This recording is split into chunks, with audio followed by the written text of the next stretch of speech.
यो चाहिँ मेरो हजुरबाको गाउँ जाने थलो गाइस।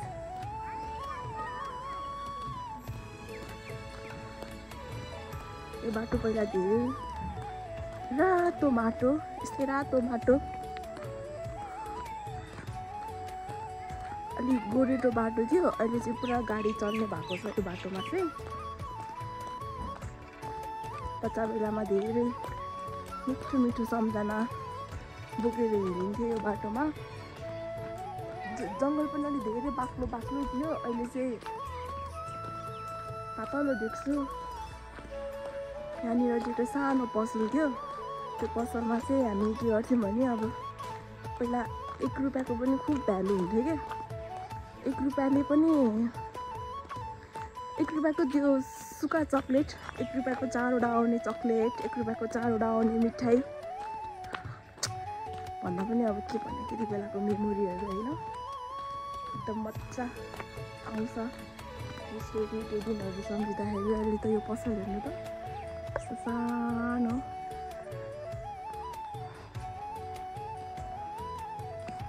बस्ती अर्को बस्ती भन्ने कि अब राम्रो घर बनेको रहेछ साइडमा चाहिँ। अहिले चाहिँ यस्तो बनेछ।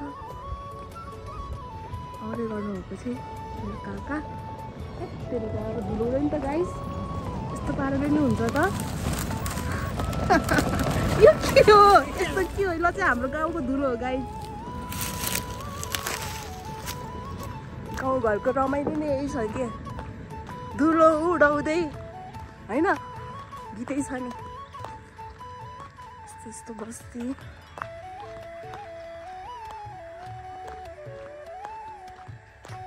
एकदमै मिठो मिठो सम्झना। हामी चाहिँ यहाँदेखि चाहिँ तलपट्टि,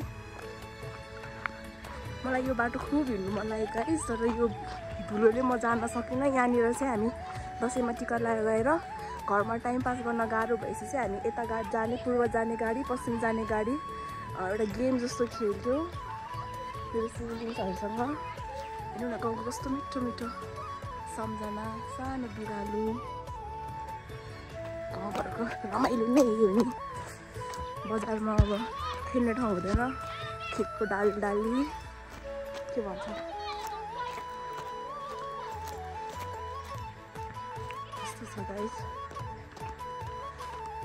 यो चाहिँ मल, हामीलाई मल भन्छौँ गाइस। म पनि यसरी नै के भन्छ, यो सायद काफलको बोट हो कि आई डोन्ट नो, तर रुखमै चढेर काफलहरू खाने खेल्ने। मलाई बच्चा बेलामा डाइरिया पनि भएको छ काफलमा पचेर। नभन्दा गाइस यो काफलै रहेछ। Hello guys, high high high. दिदीको युट्युब च्यानल सब्सक्राइब गरिदेऊ ल। नयन बिष्ट भनेर छ है, नयन बिष्ट। हजुर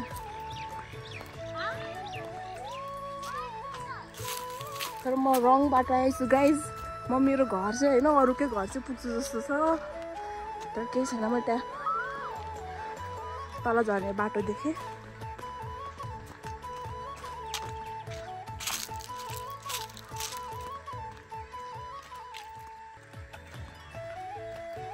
गाउँघरको बाटो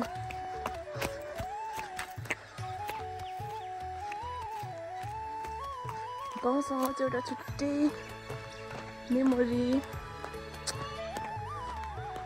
एकदम बालापनको एकदम धेरै याद आउँछ क्या गाउँघरसँग चाहिँ। कति एडभान्स छ पहिलाको भाइ बहिनीहरू। यस्तो जङ्गल, यहाँ त पुरै झारपात बोलाएर, झारपात पनि हरियो होइन है, फेरि पहिला राम्रो झारपात हामी देख्न सक्छौँ।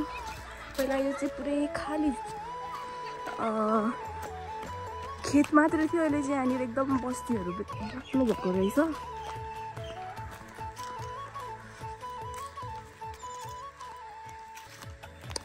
यहाँनिर रहेछ, यहाँनिर चाहिँ एउटा धारा छ। यो चाहिँ धेरै पुरानो धारा हो।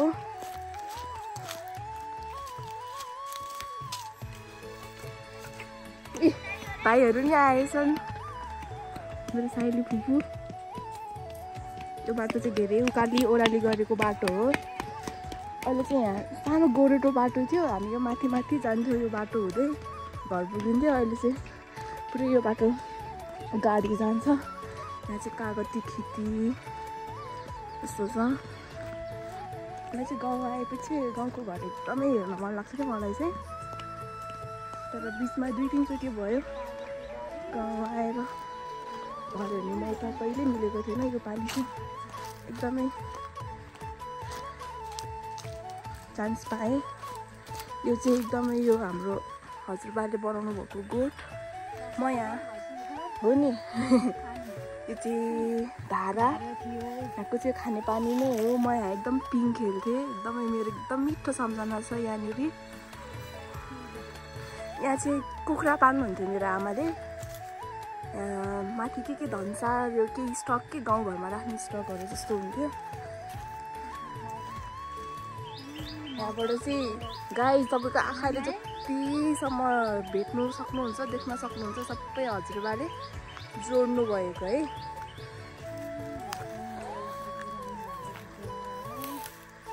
पुरानो घर।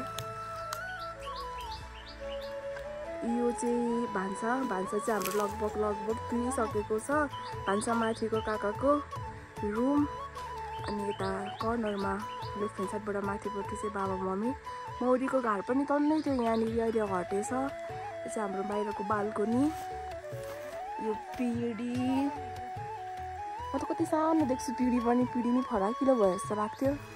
यहाँबाट चाहिँ अङ्कल एकदमै जम्प गरेर भाग्ने, राति घर आउने। यो कर्नरमा देखेको कालो चाहिँ यहाँ चाहिँ हामी आगोमा खाना पकाएर खान्थ्यौँ। गाउँको घर यो हाम्रो गाउँको टोयलेट। त्यसको साइडमा चाहिँ गोठ थियो। गोठ चाहिँ अहिले हामी छैन। गाउँको घर हो।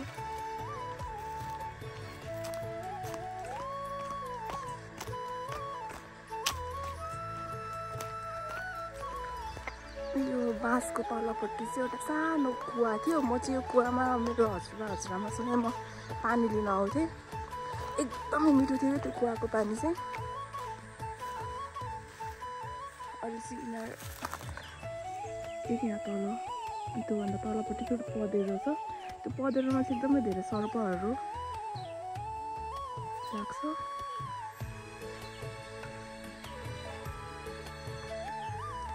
एकदमै धेरै मिठो सम्झना। यहाँ घर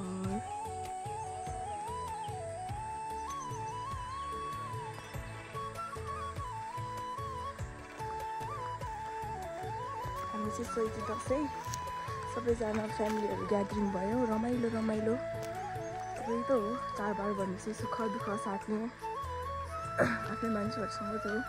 खाइपी बसी बिहान बेलुकाको टाइम चाहिँ शीतलो गरम महिना चढ्यो नि त, बारी हेर्ने सबैजनासँगै। म चाहिँ भ्लगको लागि हिँडेरै आयो भने अङ्कल आन्टी बाबा मम्मीहरू चाहिँ गाडीमा आउनुभयो। यो चाहिँ इनार, यो चाहिँ रिसेन्टली बनेको इनार। एकदमै धेरै याद आउँछ। यहाँ चाहिँ मेरो हजुरआमाहरूले म बच्चा बेला हुँदाखेरि काम गर्नुभएको धेरै याद आउँछ मलाई चाहिँ। त्योभन्दा पारिपट्टि चाहिँ एउटा गाउँ छ। म बच्चा बेलामा एकचोटि मात्र गएको त्यो गाउँ। अनि माथि चाहिँ कति धेरै हाम्रो पहिला चाहिँ त्यो पुरानो एउटा काठको चर्पी थियो। त्यो चर्पीमा पनि धेरै मेमोरी छ बच्चा बेलाको। यो भिडियोमा चाहिँ मैले नरेश, अप्सरा दिदी, सुमित्रा दिदी, शिव सबैलाई सम्झेँ। हाम्रो पहिला एउटा चौतारा पूजा भन्ने थियो। त्यो पूजामा चाहिँ हामी कन्या अनि बच्चाहरूबाट चाहिँ प्रसाद लिएर त्यो चौतारामा घुमेको थियो। एकदम धेरै सम्झना आउँछ मलाई। त्यसपछि चाहिँ त्यो मेमोरी चाहिँ चर्पीमा छ। यो चाहिँ रातो माटो, गाउँको रातो माटो भन्नु पर्यो। यहाँ चाहिँ एउटा पँधेरो छ। मेरो माइली फुफू, मेरो ठुली भाइ, मेरो साइली फुफू, काइली फुफू, कान्छी फुफू चाहिँ स्पेसल प्रोग्राम भएर चाहिँ भोलिको लागि सबैले गइहाल्नुभयो। काका बाबा अहिले चाहिँ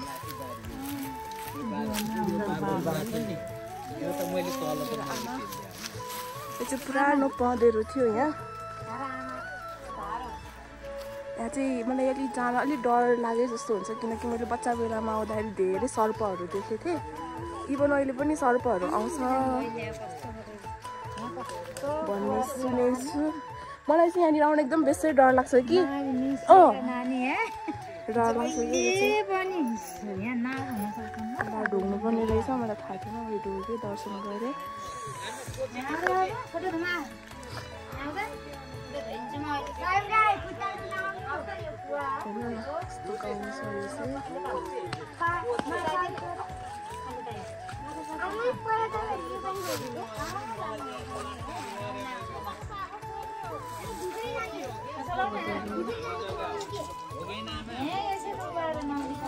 पुरानो सम्झनाको कुराहरू छलफल गर्दै हुनुहुन्छ त्यहाँबाट चाहिँ हामी बाबाको बाबाको मामा घर जाने बाटो यो चाहिँ नजिकै छ यहाँदेखि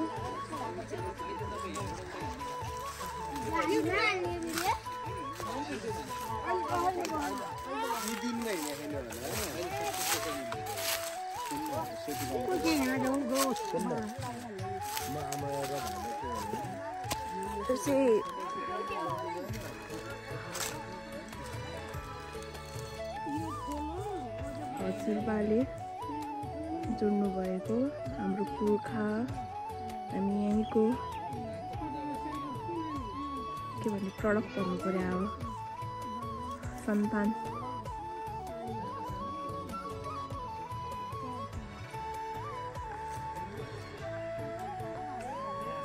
त्यो पनि सानो गोरेटो बाटो थियो अन्त अहिले पनि त्यस्तै सानो नै छ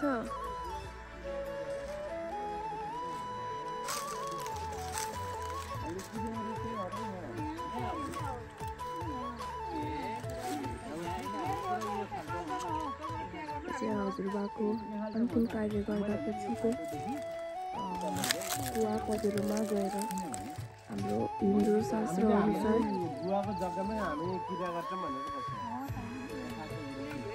कुवाको कार्य गर्नलाई चाहिँ यही देखाइराख्नु भएको छ उहाँहरूले